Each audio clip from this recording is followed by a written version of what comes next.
Hey everybody, Breakthrough Health and Life Coach Glenn Hattem here. I'm here with my good friend Ash Ruiz. Say what's up to everybody. Hello everybody. Oh, you guys are in for a treat today. I have a remarkable individual, a spirit here in embodiment here in Boulder, Colorado. We're sitting up on my rooftop and we've got great sun, great light breeze, and this conversation is not going to be a breeze. We're going to it's going to be raw, it's going to be real. We're going to talk about life and getting some perspective outside of our boxes we get caught up in, and trying to find a different way of finding freedom and expression in our life. We were just talking earlier about I was sharing about what lights me up and new projects ahead that I really want to just dive in with full heart and full expression and full trust and vulnerability. And conversation today is about being vulnerable and sharing a little bit about the journey. As we all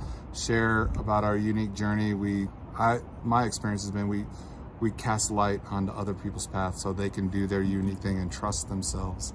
And to arrive at that place is not easy. So we're going to acknowledge today that there's a lot of messiness in arriving at these wisdom points that have come about for both myself and Ash as we share a little bit today. So I just want to welcome you guys on a journey. Maybe I always tell people to grab a notepad, grab a pen. There might be a couple good nuggets here for you.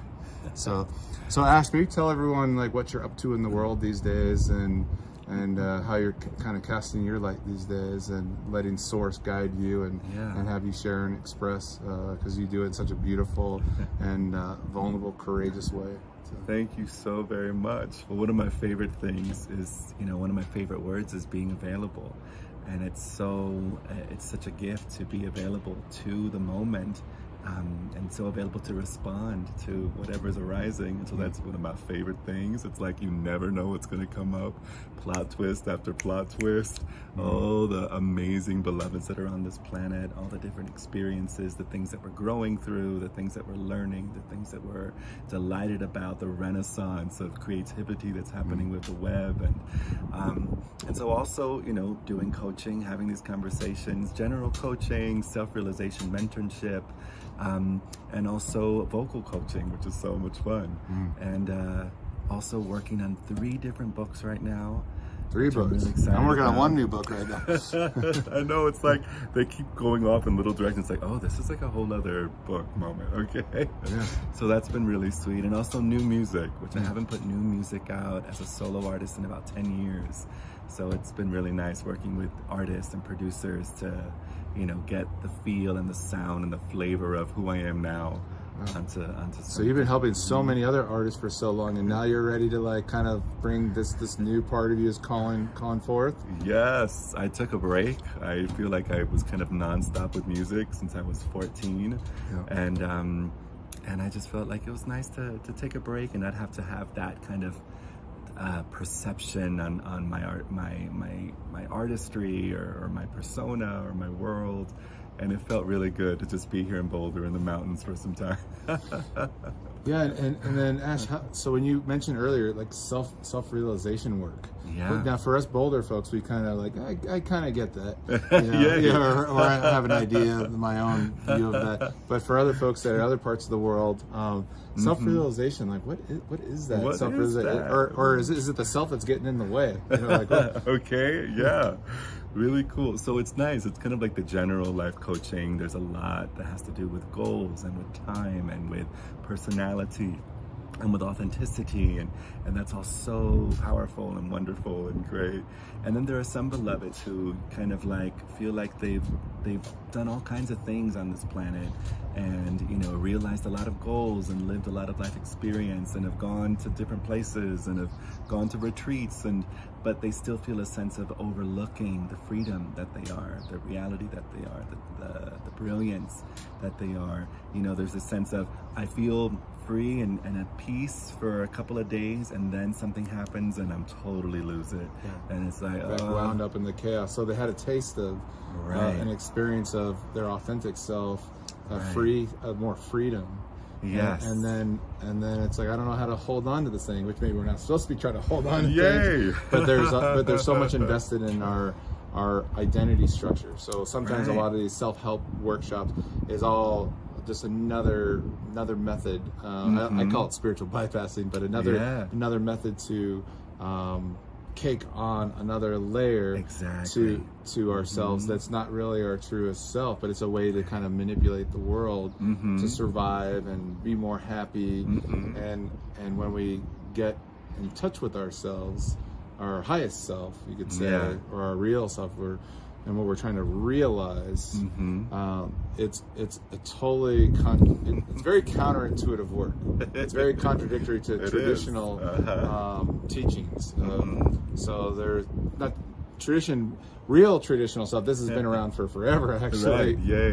So maybe share a little bit more, just even deeper on that, as far as like, what is realization like to you? Like, what does that actually like look like in your experience? And maybe let's talk about that, kind of like how, starting back in time of your growing up and who you saw yourself as in the world. Like, I know for me, I was a rebel with authority, so I sought attention through mischievousness and rebelling against any form of authority, any kind of box. I'm like, destroy the box, get out of the box. Okay, I was right there with you.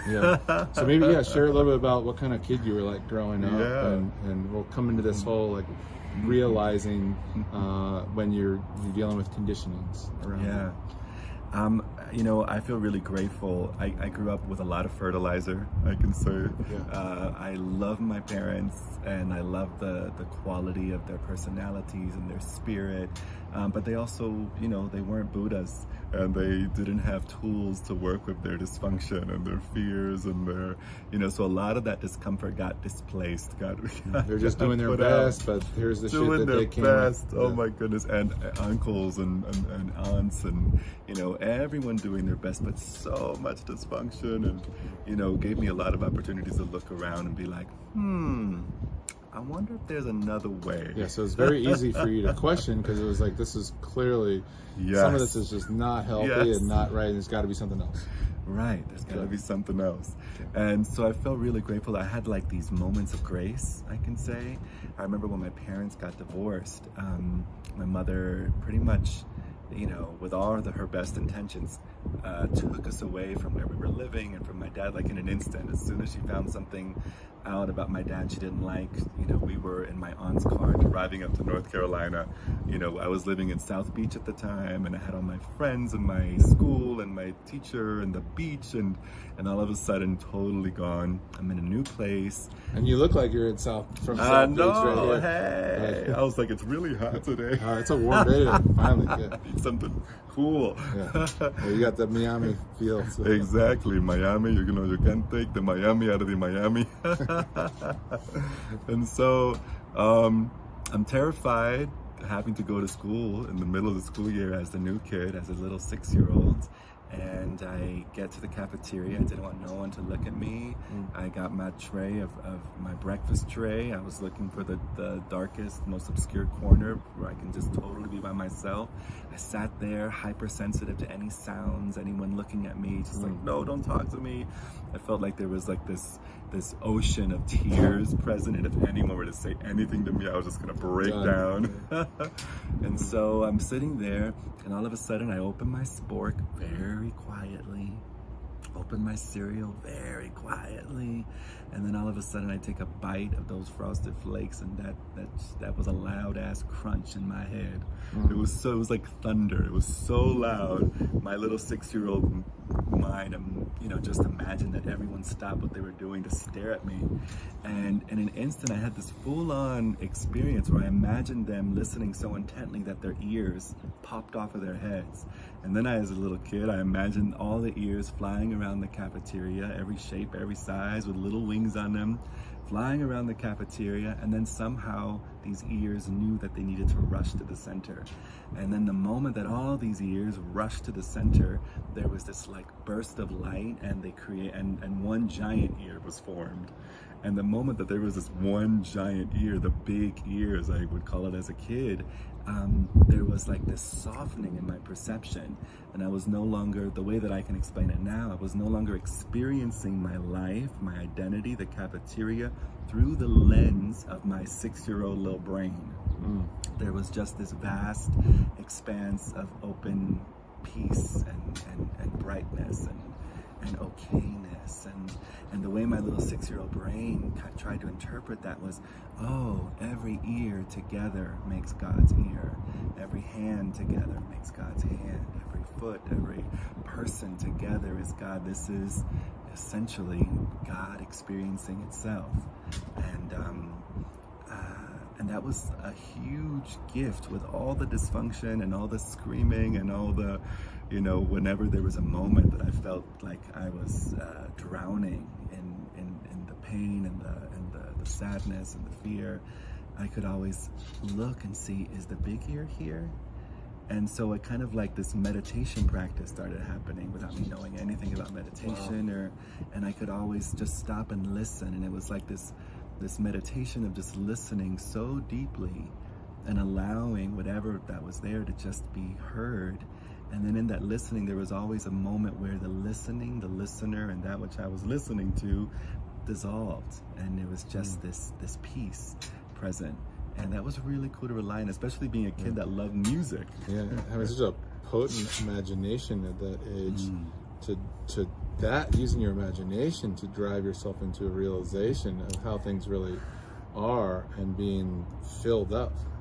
Yes, I feel so grateful that there was that somehow. So you have this godlike experience at a young age, this connection with something much bigger than this current dilemma of crunchy cereal and kids being kids. Yes. All of a sudden you're like protected and safe. Yeah. It's kind of like, oh wow, this is not at all that bad. This is pretty okay.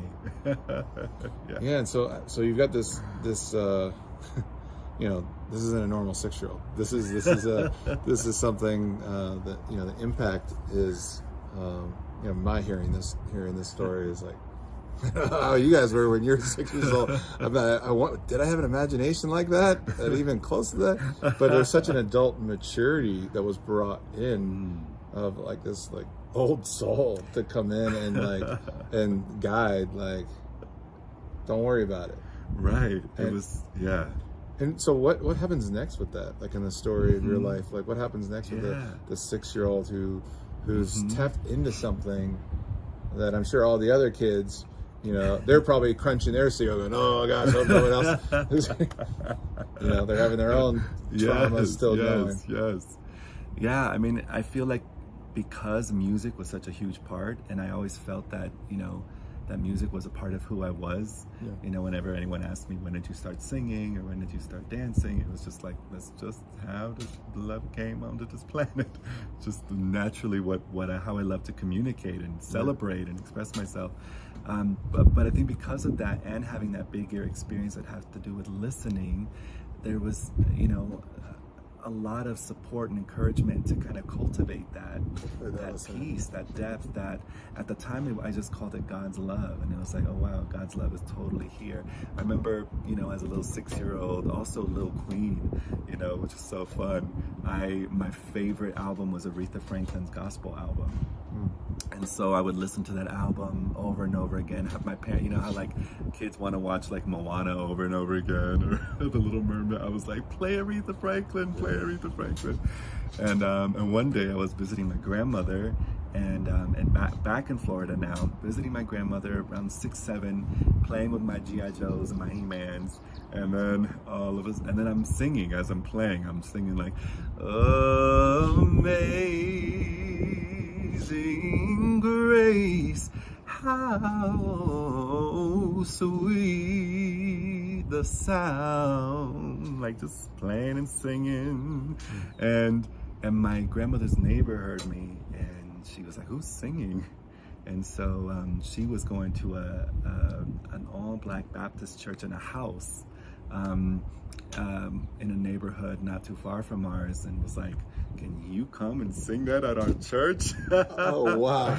And so I was like, yes. And so I went and I sang that at this church, and I remember afterwards everyone giving me money. I was just like, oh, what a big... and people having a really cool experience, and I loved it. And then they invited me back, and I would sing there regularly for a while. A big moment for me singing at that church was one day the minister, preacher beloved, saw me and asked me if I was thinking about God when I was singing. He said, "Ashley, are you thinking about God when you're up there singing? Make sure you think about God. That's where the anointing happens." And I was like, "Anointing? Think about God?" I was like, I'm not thinking about God. So I went home kind of traumatized, like, oh, I gotta think about God while I'm singing. And I couldn't hold on to an image of God. The closest thing I got was an old white man with a long beard sitting on a cloud with a fishing pole. That was...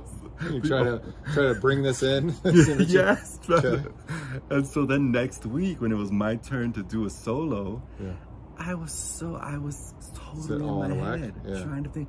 I couldn't hear the key. The microphone all of a sudden, which I never thought of it was just all of a sudden was like this weird thing in my hand. Like, what am I supposed? I was so off. The timing, the tempo, and it was just, people were like, oh like what's happening? Yeah.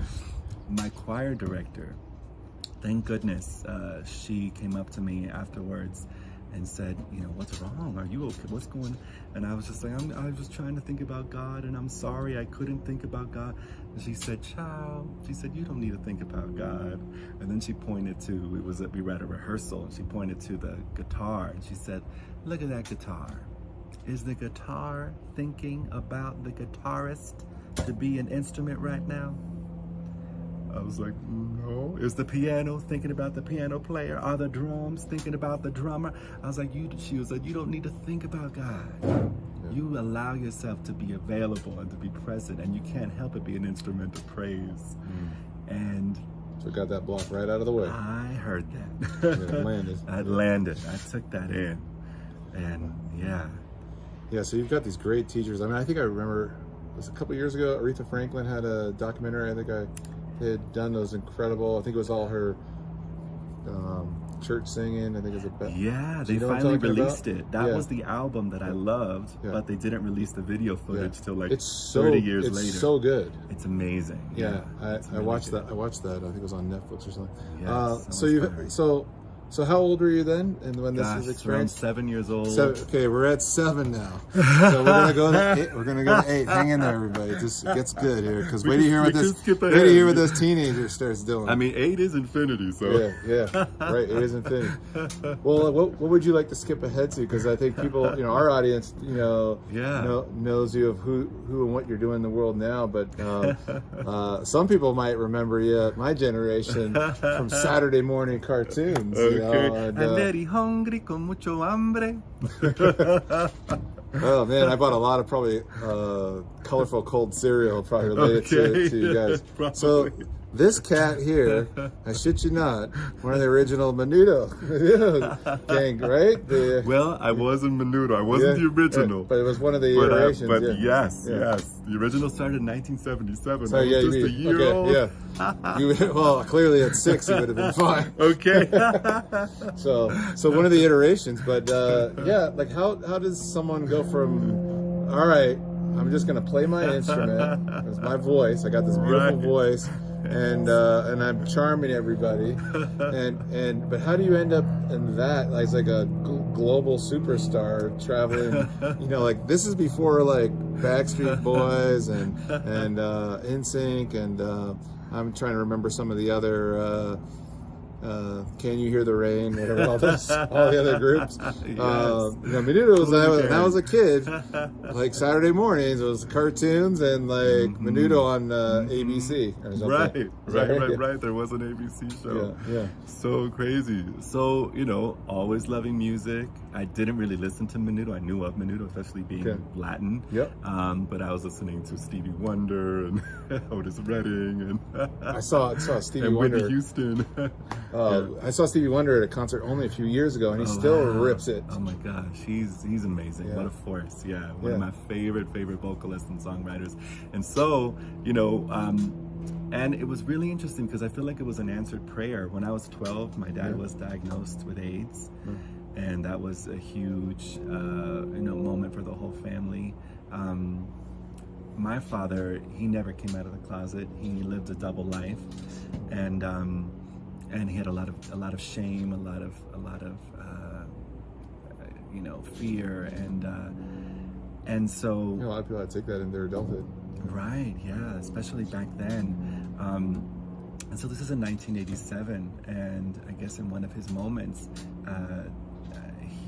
he was diagnosed with AIDS, and it was really scary for all of us. You know, there was so much misinformation, and people really weren't educated around the subject. No. And it was new, and all the people that were just dying. You know, of course it's different, a lot different now, but back then it was so scary. And People with COVID when it first came out. You know? Okay. It was like, what is this thing? We don't know. What is this? Can I Yes. shake hands with you? You know, without catching it. Right. Yeah, so, you know, that was another huge, let's say, teaching moment, another big heap of fertilizer in my experience. And I really loved my father's courage after he was, you know, he was in the hospital for a month. That was so hard for all of us. Comes home, sat us all down in the living room. It was me, my 3 other brothers and sisters, my mother, his mother, and my mother's mother, my 2 grandmothers. And he just said, I want to be really honest with you. I have AIDS. And we all start crying. We're in a puddle of tears. And he was like, but I want to use this moment. This is a fertile moment. I remember him saying, he said, you could either focus on, my body's probably going to get really sick. I'm probably going to get really skinny. I'm probably going to look really scary. And, you know, hopefully there's a cure, but right now there isn't. And these are the things that are probably going to happen to my body. But he's like, I want you to know that you always have a choice. You could either focus only on my body and what my body's doing, or you could also focus on my spirit. As my body is getting weaker, my spirit's going to get stronger. Right. My love is going to get stronger. My gratitude is going to get stronger. I'm at peace with this. My body's no longer in the way of you experiencing my light. Right. Yes. And so that's another thing, another moment where that I heard, you know, like really took in, you know, the power of perception, and also the fragility of this human experience, the fragility. And so even in hearing that, many nights I cried myself to sleep, and in those tears I would pray to God, here, you know, at the time I was known and celebrated because of my voice. It was kind of like that's the thing that I held of most value. So it was like, you know, God, take my voice, take it. If you can heal my dad, take my voice. Give this up. Yeah. I totally give this up. Yeah. And or also the prayer was, you know, give him an opportunity to see me using my voice before he dies. Give an opportunity to see, you know, he's not going to be around when I'm an adult. And I always had the idea of being a singer when I'm an adult. Never imagined as a kid. And so... Oh, wow. So you're being thrust into like, I gotta... Yes. Let's create now. Let's create now, yeah. And then a couple months after that, I was around, 13. Some scouts went to my school, and they were looking through pictures, and they invited me to an audition for Menudo. And I remember thinking, wow, Menudo, that's still, because I used to watch the cartoons as a kid too, and knew some of their songs, but really wasn't following what they were doing. And then all of a sudden, you know, I got home and I told my parents, and my dad was elated. He was so proud as a Latin man. He was just like, my son, Menudo. So I went to this audition, and I remember I sang Imagine from John Lennon. That was my favorite song. Remember a little bit of it? I do. Imagine there's no Or on a heaven. rooftop, you can belt. It's easy if you try. No hell below us, above us only sky. Yeah. Imagine all the people living life in peace. So a little bit of Imagine. So it was fun to sing that, and then I danced to Delight. The groove is in the heart. I used to love Delight back in the days. That was my music. I think that's got to be high school, college. I think. Oh, cool. Yeah, yes. Delight. Yeah. So I remember I did a backflip in that dance routine, and I kicked the cameraman, and he fell off. I kicked Telemundo right in the camera. That's funny. And that's the moment my manager was like, "Okay, I went back in." Yeah, and now Menudo had what Ricky Martin was in Menudo, and Robbie Rosa. Yeah, and yeah, I mean, to be in Menudo also, you kind of had to be a little bit of the teen heartthrob too, to kind of be in the group. There was an element of it. Yeah, this guy. Sure. So that's one thing that was funny for me in the audition process. I was just like, okay, there was this. I was singing for the news people. So I wasn't even, but I guess the manager heard me, but we didn't have our proper singing, dancing audition yet. This was all the news getting kids out of the line and saying, oh, can you audition and we can film it? And so I was curious. I was like, when are we gonna actually audition? Because we were just putting on, I got chosen from that moment on. He chose 8 of us. There was probably 400 kids at this mall in Florida. Oh, really? And, after it, yeah. And it was an open call all throughout South America, because Menudo originated in Puerto Rico, and all the kids were mostly Puerto Rican. But then by the time I got in the group, he wanted to open it up to be more, include more Latin American countries in the mix. So this was the original, probably what is it, the American Idol, or where people are lining up to get on the slot and doing whatever it takes. It was it was the Latin floodgate came through, right? It must have been. So for you to stand out, crazy. You're like, I got to do flips. I got to do what you got to do. Okay, totally. And so that was really cool. And then on my birthday, my 14th birthday, I was asked to be a part of the group. They brought my family, and it was May 28th, my birthday. And that was a really cool moment. And then 3 days later, I was off to Venezuela for a month to record my first album with them. And it was really cool. My father, still alive at this point, got to travel with me to a lot of different places and see this whole thing. And when you get into Menudo, it's not like you have to build some kind of following. It's there's already this amazing following there, and we have the most amazing loyal fans. Yeah, Menudo was huge back in the days. I mean, it was massive, global, right? It was global. You guys weren't just stadiums. You were filling stadiums, right? Right. Yeah. Where did you get to travel? You've probably been to some pretty extraordinary. Yeah, really cool. All over South America. What's funny is that my family are from Cuba, and the only Latin American country that I've never been to was Cuba. Is Cuba still? I've been to Cuba, It's a little hard to get to. But a lot of traveling. We did Europe. We did all throughout Canada, United States, the Philippines. It was really fun. Now here you are, you've got your dad's there, but you're traveling the world as a youngster, and we were sharing earlier how, gosh, if I was in your shoes, I would be sneaking out and hanging out with the wrong crowds. But you were actually had at a very young age the intelligence to go and leverage these opportunities that were bestowed upon you to really make something of yourself, not just as you knew that this celebrity thing was going to be for a period of time, right? But that it was about what am I going to take advantage of as far as the opportunities that are here, and maybe share a little bit about kind of how your spiritual quests and journey has kind of started to be very clearly laid out, and unique opportunities were bestowed to you that most of us in a lifetime don't get access to. Yeah, and such a blessing, and I think because of all the other side of that, the other opportunities of my father's illness, and and the experience that I had with the big year, and already kind of having a romance with a depth of stability or calmness that I could always find. There was a lot of questions. What's important? What does it mean to live a human life? What does it mean to be human? What's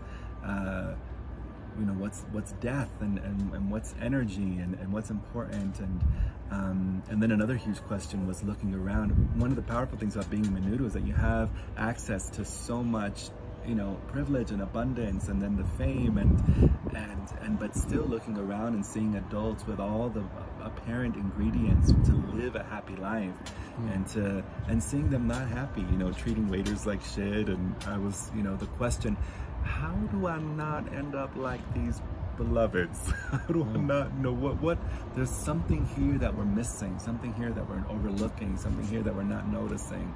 And so just marinating in all these questions that keep me up all night. Sometimes I wouldn't sleep at all, just thinking about the universe and the hugeness of it, and our role in it, and the mystery of things. After my father passed away, a couple of months after, we went to film a music video in Machu Picchu for a song called Bienvenidos al Nuevo Mundo, which means welcome to the new world. Ooh, how does that go? Which is funny. It's like, Bienvenidos al Nuevo Mundo, todos unidos, viviendo juntos. Bienvenido, aha, yeah, yeah. It wasn't really one of our hits, but it was fun that... Shout out Machu Picchu.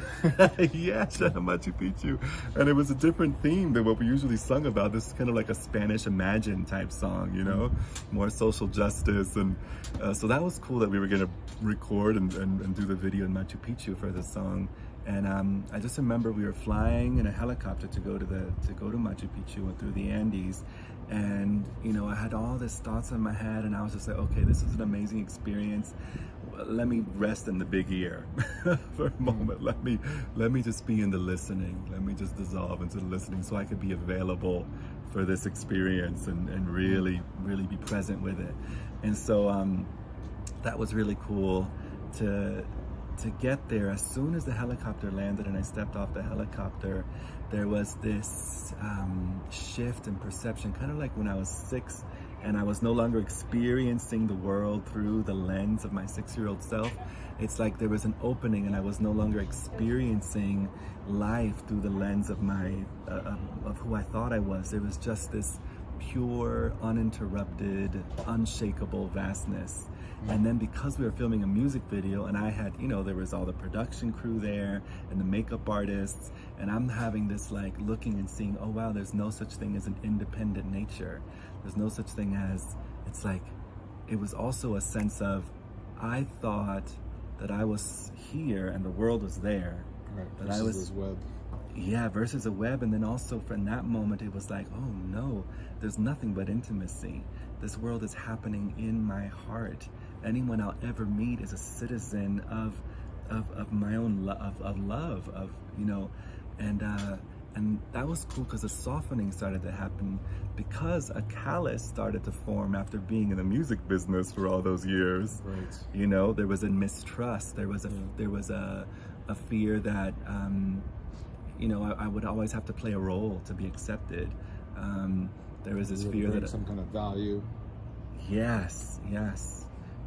Yeah, there was a fear that value wasn't the currency of this experience, and that it was only about masks and you know, all kinds of other things. But in that moment, there was such a softening, and there was a recognition of, oh wow, people can only do the best they can with the worlds that they live in. And where is the world? Only here. In that moment, it was like, oh wow, of course people do what they do, because they can't otherwise. Until we know better, we can't do better. So most people don't realize that they're projectors. You know, right. They're casting their storyline out into the world, out onto the other actors, and to prove that story to be true versus you know, then it's, you know, they operate from this place of things are happening to me versus I'm actually co-creating with this. Yeah, it's funny, you know, you say this because I remember having a moment sitting on one of our tour buses, and the tour bus is rocking back and forth because there's thousands of girls around it screaming, moving it, and you know, wanting to lift each other up on the shoulders so they can look through the windows, and so many of them screaming my name, and having a moment thinking, wow, they, you know, this has nothing to do with me. Like, it's not me. Yeah, this is their whole experience. This is their experience. you know, and how cool whoever this Ashley is in their mind and their world. Yeah, it's all their concoction. It's all theirs. All these bazillion individual concoctions. Yeah, and I didn't really, there was something there, but until I had this moment in Machu Picchu, I was kind of like, oh, and then there was a shift, you know, when before I'd get on stage and our manager was screaming at us that we had to connect with the audience or do things to win people over, like my whole thing shifted. It was like, oh wow, this is all, again, I'm not separate from this. And the intimacy is the set point. It's like I can totally just allow the authenticity that's here to be itself. And then I started getting more creative with my songs, singing live, and it's really fun looking back to things now, like even dropping in more that softening from like this hardened identity. It was like, you know, instead of trying to fill something up and, you know, that void inside you, you're like, maybe I need to let that void spill over and like give attention to the expansiveness, the conscious awareness that's connected to everything. That most of us spend a whole lifetime avoiding and running from that or try to fill that hole, but maybe it's not supposed to be filled. You know? Maybe the only thing that can fill infinity is infinity itself. Yes, not these distractions and things we go to when we start feeling that ache. Yeah, and that ache is like, I always think of like the anxiety is percolating wisdom coming up from our subconsciousness. You know, so the anxiety is telling us to like, hey, pay attention. Yeah, like a little knock from the inside. Yeah, like you don't have to run from this. You don't have to squash it and try to push it away. You actually got to like get to the big ear, so to speak. You know, it's all of us are in touch with that, but we've been taught and conditioned to stifle that superpower. So we move into so many strategies to do whatever we can to avoid it, or then to try to replace it, you know. Yeah, fascinating. So yeah, really powerful to sit with that. I call it energetic kale. And extract the nutrients from it, you know, and allowing it to, you know, I like to say that everything gets to have a full life, and in everything allowed to have a full life, even our feelings and sensations, especially our feelings and sensations. Also, everything gets to have an honorable undoing, because it always has a beginning, a middle, and an end. And it so much fun. I call it, you know, it's like everything exalts the freedom that is. Everything exalts the aware immediacy that is. And it gets really fun when we start noticing that the things that we thought were obstacles or obstructions to peace start revealing themselves to be the celebration of that peace that never goes anywhere. That's just here as our moment, just as it is. Yeah, it's like, I love that. Obstacles is the way. Yeah, that's right. So here you are. You're traveling the world. You're coming across, having these insights, and you know, again, it's like a meteor shower comes in and transforms the landscape. I felt that way. Yeah, and so you mine the wisdom, you sit back, you hit pause, and then you go forward with a even mightier expression of yourself into the world. And then I'm assuming along the way, you know, the messy way, life kind of takes things away, and introduces new, such a good teacher. Maybe share a little bit about like how life, you know, wanted you to tell your story, tell your truth in the world, tell your truth about your sexuality, tell your truth about what you see from a spiritual standpoint of not, you know, an old man with a fishing rod. Yeah, like how do you share that with the world when you've got a platform? Right. I mean, it was really interesting because there were many moments where I'd talk about certain things in the interview and they would like quote a commercial. The manager would be like, quote a commercial, or feel like you can't talk about that. Or, you know, I remember coming out when I was 17 to a publication in Argentina and my manager paying them money to not publish me coming out at this time. It was like, this will be detrimental. You got all these girls that are like, screaming what your is name. This person doing? And it's like, can't we just be free? Can we just, like, you know, what are we afraid of? Can we just meet these conversations? Can we just explore these different things? So yeah, that was a really interesting time. It was also really cool to notice, you know, that there's something about that recognition that isn't in the realm of teaching or is it in the realm of evolution? Isn't in the realm of time? Isn't, you know, it's like, oh, this is unlearned. This doesn't need to be learned. This is like, you know, who we are doesn't need to be learned. But in the intersection of the experience of a, you know, this dream life, this emanation of a supposed separate self in this world, it was really cool that there was you know, a devotion to the teaching that follows. You know, a devotion to like, oh wow, okay, I recognize that this is, you know, what's real, and this is impermanence, and it's always self-releasing, and how do I get to meet these very human things from this space? It's like, I know how I meet it from ego, I know how I meet it from my mind, but how do I meet, you know, my emotions from this openness? How do I meet this conversation from this openness? How do I meet my sexuality from this openness? How do I meet relationship from this openness? How do I meet scheduling and touring and traveling and recording and singing and from this openness? And that was everybody else's requirements, life's requirements, and life just like having its own kind of all these stories of all, you know, all these minds, and all these egos. Yeah, like, so I'm assuming you're going through this process of trying to dissolve this ego you've built up. It's been very serving, but maybe really not. Fun. So. Yeah, well, what's really interesting is that there was a recognition that this ego, when we look at it, it's completely spacious. It's not even there. It was never built, never was built to begin with. Seems like it was built, seems like it was put together, but it only seems that way, you know, and a willingness to, you know, really look and tell the truth. It's like, where is it for real? And so it's like there's that recognition and total willingness. That's one of the things that I love.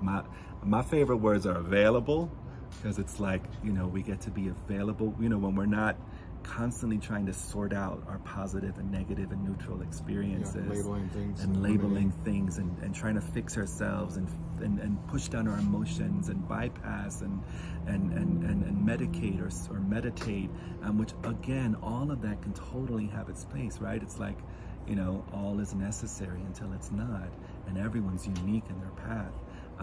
But in my experience, it was amazing to recognize, what did I recognize? So I was saying willingness, that in this openness, that there's complete willingness for any expression of ego to be here, complete willingness for any fear to be here, any sense of separation to be here, any sense of yeah. So in that allowance, right, does that come more from of reaching a altitude or a perception of the witness?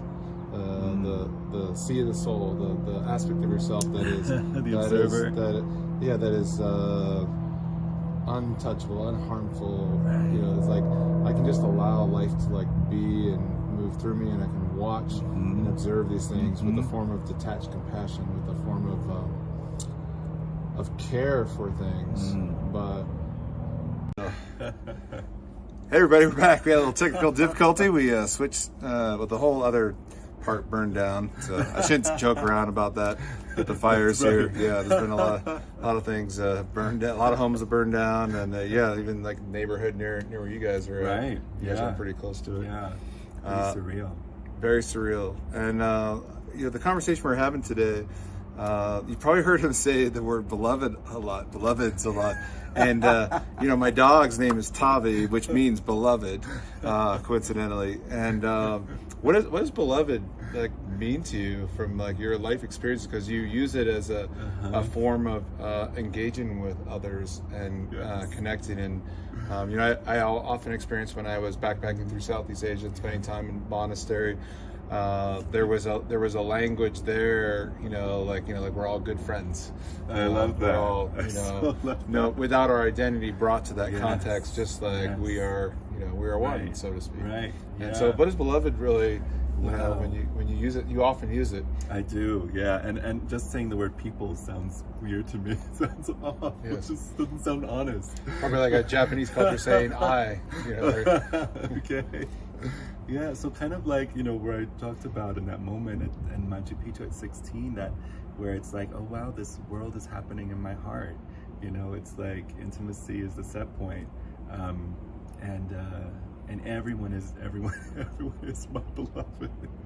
Everyone is the beloved, and that's like the closest word I could find that feels honest when speaking of this phenomena called other. Well, it's really an energy source called love, or labeled that, Right. and simplicity, but there's more to that. Right. Yeah. So in the expression of this love that is, and how cool that this love gets to appear to itself in every which facet, in every which way, and you know, in this experience of me over here and you over there, and me on this side of the screen and you on that side of the screen. You know, it's so exciting, and still, you know, the beloved.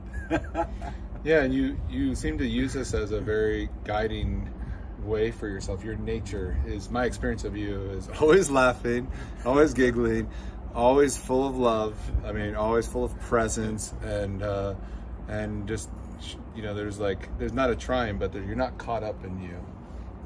Well, you know, it's like there's it takes a lot of, one thing that's so fascinating is that we hear people say it's hard to be peaceful, or it's really hard to be present, or it's really hard to be mindful, and it's just not true.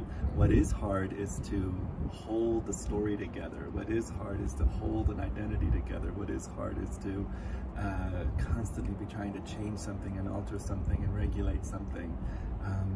But you know, if we allow ourselves to get familiar, to make friends with the suchness that is life, the suchness that is this moment, the ease. It's kind of like if you look around, you know, it's like for me, meditation is part of this moment, and everything's meditating. The table's meditating, the chairs are meditating, everything's naturally being itself. Mind is being itself, body is being itself, every atom in its place, every thought in its place, every feeling in its place. Everything is doing its thing. Everything is being. Yes, being, and doing its job so effortlessly. And that's really sweet, that it's not my job to have to maintain that or sustain that or do that. It's like, oh, this is. Just need to witness that it's always is this way. Yeah, it's always doing. Here we are. Here I am. Here love is. So it's so when we often feel like we're not experiencing someone's presence, it's because you know, they've lifted up into their head and they're like, I want this to be different. I want that chair to be different, that person to be different. Right. I want to hurry up and get to the next moment when that thing's been created. Yeah. And I want it to be different, and my well-being is dependent on it being different. Mm-hmm. Right. So it's a very manipulative tactic. Yeah, so innocent. That leaves you disrupted, though. Right. It's overlooking the intimacy that is. It's overlooking the well-being that is. It's overlooking the ease that is. It's overlooking the abundance that is. The harmony that is. Yeah, it's innocent, and we have options. Now you've obviously had a pretty extraordinary life in your younger years, and you've also, you know, going back to my question about, you know, you've shared with me at times about how, you know, you sneak out and hang out with spiritual teachers and spend time. These things that you've put work into, to not put work in, to surrender to what is here. But you had teachers and guides and people that have. You were just mentioning you're going to go hang with Ganga Ji up in Tahoe this weekend, which is amazing. Exciting. I've seen her, witness and been in her energy and experience of truth moving through her. And you have these. We all need these. I don't necessarily need, but for some reason, life supports us with guides to nudge us in the right direction, to get back on track with reality versus you know, our delusional ways. Yeah, it's so kind how that happens. You know, it's like, you know, I kind of feel really lucky that in the experiences that I had, I didn't move through, you know, kind of like going through New Age books or it was just like this really sweet recognition of this. So in meeting these beloved guys, it was already the sense of, oh, they're appearing in my own heart. It's like, this is the heart meeting itself. This is the heart inviting itself to a deeper and deeper. It's like the deepening is endless, which is really, really sweet. So in your opening, there's this deepening process, and then of course you're being reflected back by everything in your life that's showing up to support. You know, it's just, there is no inside outside. Yeah. Right. Yeah. And it was so fascinating. Like, one of the things that's just coming up in terms of noticing, because I didn't, when this, you know, revealed itself to me, I had no clue that there was, like, you know, I never knew that there were gurus on the planet, or that there were spiritual teachers talking about this. I just knew that there was the different religions per se, and didn't have, you know, wasn't at all familiar with Hinduism or Advaita Vedanta or Dzogchen Buddhism or Zen Buddhism, or and so it was really fascinating to recognize the tendency to see it in myself, and then to hear about the tendency for teachers to innocently move into spaces of, like, let's say, enlightened ego, and all the harm that can be caused from that space. And that was another huge part of, like, what I was really interested in exploring. It's like, how do we have this opening? Why isn't nobody recognizing this? How can we explore this and invite people to notice this? And are there people that are already doing it? And how can this be done in a way that's really kind and gentle, and that doesn't move into a space of total lunacy? There's so many horror stories, you know, where there's a grace period in a teacher's life, and maybe they don't recognize the value of having mentors or giving themselves time for that to mature, for that to be embodied, and so they just start teaching right out of the gateway. And, you know, it's just so sad, all the unmet trauma, all the unmet fears coming out in a way that does so much harm. Someone comes into so much power and doesn't know how to yield that power. You know, we see what that happened in a lot of cults and yes, all the different cults, and I've found, you know, teachers like Muji and other different teachers along the way that I've always, you know, it's maybe not necessarily trusting the human, but trusting truth. Right, and that's that thing about pointing to the moon and don't stay focused on the finger. Yeah. Right. Yes, and so valuable. Yeah, most people are focused on the finger pointing at the moon, and that's not the moon. That ain't the moon. That ain't the moon. No matter how fat your finger is. Yeah. So can we find these in our life, people who've gotten a good description of something, that we can follow the concept with our intrigue, but then, you know, like for me, I found myself being in men's groups and locking myself away from the world for a year and read like 300 books. I just wanted to, I didn't want anybody else really interacting with me. I just wanted to, like, grind on truth and let BS fall away, you know. I put my ego into the fire, so to speak, but it was more just trying to put myself through a process where I could discover through a visceral experience.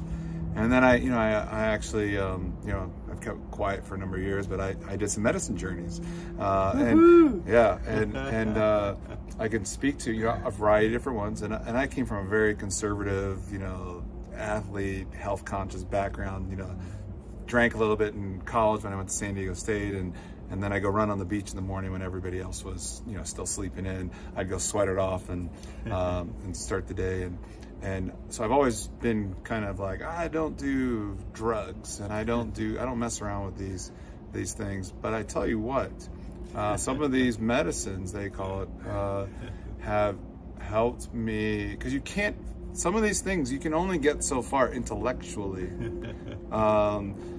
But to create an experience of truth and an experience of higher intelligence, in a certain sense, you have to kind of have these like I'll put myself through crucibles for their physical extent, you know, or like just like even doing a sweat lodge just to get out of my head, you know. 4 buckets of water, chanting songs I don't even know the words to, you know, Lakota, and there's no way to think, you know, it's too hot, and so you put all this work in to break free, to drop in, to find that ear, as he used reference earlier, to listen and to experience the connection with life. And so a lot of the, you know, the medicine journeys, I don't know your experience, but for me at least, I can speak to having that, I can't unsee and unfeel the things I now know. Right. However, I still go back to the beginner's mind constantly and go, forget about everything I know, forget about my agenda. Yes. What you know, listening to the intelligence of my body, where is that wanting to take me? And I had an experience when I was climbing Devil's Tower this last week. It was just like the 3 moves of where I put all my feet, my hands weren't given, and it was just, there was like 1 move, and it was like, just do that move, and then you better hurry up and figure out the next one. You know, but it was like trust that my body would figure things out, and there's like surrendering to this process. And I think with a lot of the medicine work for me, it was a surrendering to getting out of my head and trusting that in my body I have all this wisdom, the ancestral lineage of everybody that's come before me, that historically is all that wisdom is inside me, as well as all the future, all the future is also here seated inside this body. You know, kind of like the acorn. We talk about the acorn has all history, all the other trees that were here before, and the trees that are to come. Yeah. And so in us, like if we can get out of our head spin, we can drop into our bodies. There's a lot of very clean, pure truth, and openness. Yeah. And in that openness comes that deepening, and in that deepening, we connect with all of life. Right. And maybe you share a little bit about like your unique path and some of the things that, because you in order to embody some of these things, you may have been introduced to some concepts at times, and then experiences moved through you. They were undeniable. Right. Yes. And then in that willingness and just stumbling and making mistakes, and you know, one thing I just want to speak to also with, you know, in regards to plant medicine, having access to South America when I was a teenager after this Machu Picchu experience, and in sharing my experience with some people, and then, you know, a lot of feedback that I get back is, oh, shamanes and shamans and ayahuasca or San Pedro, and I met some fans that had an uncle who was a San Pedro shaman, and so I would sneak out of the hotels that we were staying in, and you know, at this time, you know, we had to sneak out because there'd be thousands of girls singing our songs all night long, you know, downstairs in the lobby and outside of the hotel room. So you really had to sneak out. Really had to sneak out. We had to sneak out of the. I'd be in the trunk of a car, and I'd go and do ceremony and have really profound. What I love about plant medicine is its capacity to reframe our who we think we are, reframe our idea of the past, reframe who we can become, and what it's like this beautiful perceptual poetry that can be so powerful. And that was really amazing to have those moments, and then to rush back, you know, early in the morning. Jump back into the identity. Yeah. To do the TV shows, the morning TV shows, still with a little hint of San Pedro. Oh wow. It's so much fun. I look at some videos on YouTube. It's like I feel like my past lives is on YouTube. Oh, that's wild. And it's like, oh, I remember being still a little influenced by the San Pedro in that performance. It's really fun. But it was so powerful to have that, and then the devotion, you know, it's like, I think that was one thing that was really strong for me, was recognizing that peace is present and peace is possible, and that and that moment to moment we can discover.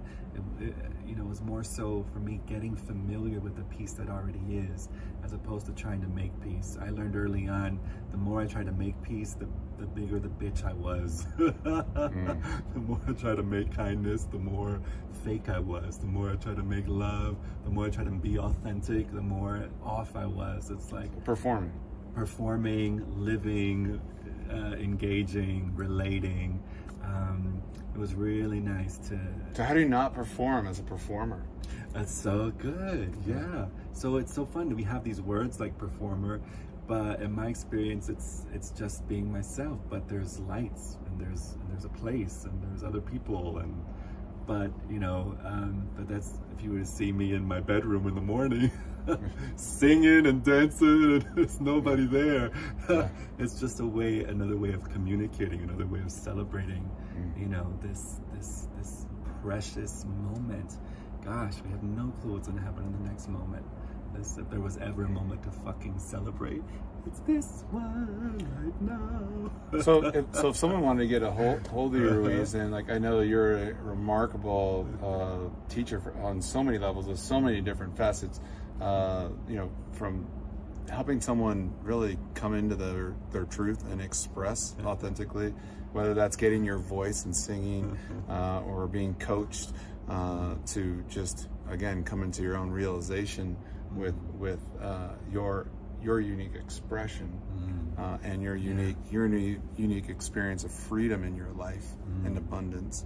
How would they get a hold of you, and also, like, I guess I'm curious, you know, for our audience, how can someone really have a guide like yourself in their life to, like, really be at play with life and get in alignment with universal laws, so to speak, to really be free, like that kid in the bedroom who's dancing and singing and like really moving your body. Now I'm a straight guy who doesn't wiggle so much. You know, the hips don't move so great. You know, not yet. But but there's a sense of rigidity in our society. Well, yeah. There isn't. We're not encouraged as men to be fluid. Or like Latin culture maybe does. Yeah, somewhat. Yeah, it's amazing. It's really cool. We can give ourselves permission, and even just taking a moment to consider. Oh wow, you know, there's something else here that wants to be expressed. There's something. There's. You know, I'm not limited to who I think I am. I'm not limited to what I think I can do or what I think I can't do. I'm not limited to my mind's version of myself. I'm not limited to my own self-diagnosis of what my talent is or what my gifts are. You know, just a little bit of considering that maybe there's aspects of you that you haven't even tapped into. Maybe there's resources of your being, of your own unique soul print, your own unique vitamins, your own unique way of nourishing the totality of yourself as this world and as this universe. It's like just being a little bit open. Life cannot help but to reflect that and to bring those people in, bring those mentors in. You know, it's fun when you were saying, how do people get in touch with you? It's fun. It's like, if we're meant to work with each other, I don't gotta say nothing, and it's gonna happen. Life is gonna bring you right to me. Right. Life is gonna bring me right to you, which is so. And that's fun. How you get a hold of them. So go to that web address, that phone number, that email address .com. So which I believe that actually is. Or, you know, I connected to you through my friend Dan. You know. Right, Dan, love you, Dan. Yeah. So the process that I hear from you is this damn thinking. Thinking is just like, I mean, it's fascinating. It's kind of like we haven't recognized as a species that we have made everything up, and we forgot that we made everything up. So we like live in this dusty ass dictionary of all of our descriptions and all of our definitions. And words and definitions are at best a way of simplifying. That's a chair, and that's all there is to learn and know about that. Right. And it's like, if I want a pickle on my sandwich, best believe I want a pickle, and I don't want you giving me an egg or something, you know? So it's like they have their place. Yay words, and yay the practicality of that level of intelligence. But when it comes to the creativity and the spontaneity and to solutions and to ingenuity, you know, all of that is stirring in the mystery of who we are, stirring in the openness of who we are. So it's nice that we can recognize, oh wow, this is one kind of intelligence, all the things that I know and all the things that I think I have, all the automations, all the pros and cons, all that, and then to get familiar with the wisdom that has a much broader view of all that's happening. You know, it's like, I don't need to know, you know, where you live or what's going on or your name, or it's like life has a way of meeting itself. One of the main things that I've learned to trust is that this moment knows how to respond to itself. This moment knows how to whether you like it or not, it is going to be. And whether you like it or not, it is. That's right. Yeah, that's so you better learn to love what is and not just tolerate what is. That's right. It's an option, and that's so cool. It's like, can you be a functioning adult, still answering emails, still having appointments, still making goals, and still having dreams, and still exploring relationship, and still, while also being totally fulfilled and at ease and at rest, and be present to the preciousness of this moment? Yes, there's an option. A very real option. Well, the option for you, my friends, is to reach out to Ash Ruiz at .com and just get in conversation with this beautiful spiritual being, this creative force that can help you on so many levels, and on your unique path. And you know, I'm here with these podcasts to connect you with people that I really respect, that are making an impact in such unique ways in the world. And I hope we've enjoyed this gift of this conversation today. And it's been a gift for us just to hang out together and share energy, and yeah, we'll invite Mr. Ruiz back here again for another round at some point, because there's just so much. Love to. Yeah. And you need to show everyone your dog next time. Oh yeah. Yeah. It's the sweetest thing. He's at .com also, so if you want to find out information about Tavi the Wonder Dog, you'll get to learn about him. Tavi beloved. Tavi beloved, yeah. He is, right? Such a beloved. Well, I just want to say thank you, everybody. Thank you for tuning in. We'll see you on the next episode, and thank you so much for being here today. You're so welcome. Such an honor. Yeah. Thank you all. So much love. See you, everybody.